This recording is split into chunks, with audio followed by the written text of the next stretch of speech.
But why, some say, the moon? Why choose this as our goal?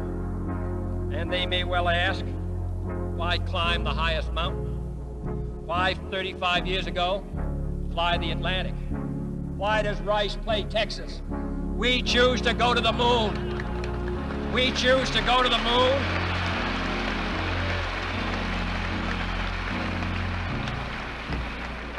We choose to go to the moon in this decade and do the other things, not because they are easy, but because they are hard. Because that goal will serve to organize and measure the best of our energies and skills. Because that challenge is one that we're willing to accept, one we are unwilling to postpone, and one we intend to win, and the others too.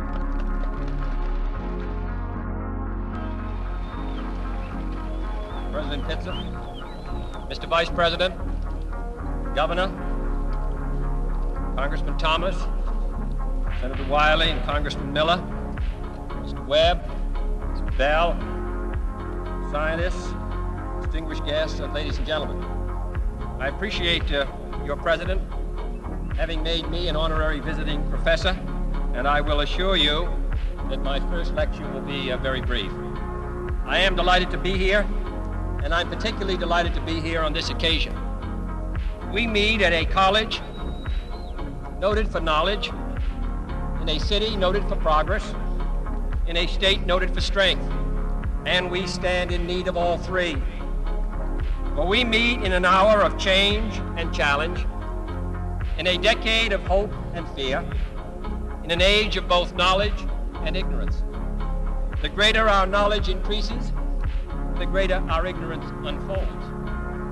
Despite the striking fact that most of the scientists that the world has ever known are alive and working today, despite the fact that this nation's own scientific manpower is doubling every 12 years in a rate of growth more than 3 times that of our population as a whole, despite that, the vast stretches of the unknown and the unanswered and the unfinished still far outstrip our collective comprehension.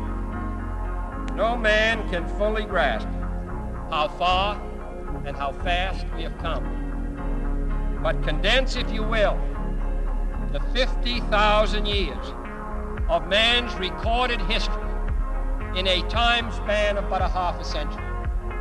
Stated in these terms, we know very little about the first 40 years, except at the end of them, advanced man had learned to use the skins of animals to cover them. Then about 10 years ago, under this standard, man emerged from his caves to construct other kinds of shelter. Only 5 years ago, man learned to write and use a cart with wheels. Christianity began less than 2 years ago. The printing press came this year. And then less than 2 months ago, during this whole 50-year span of human history,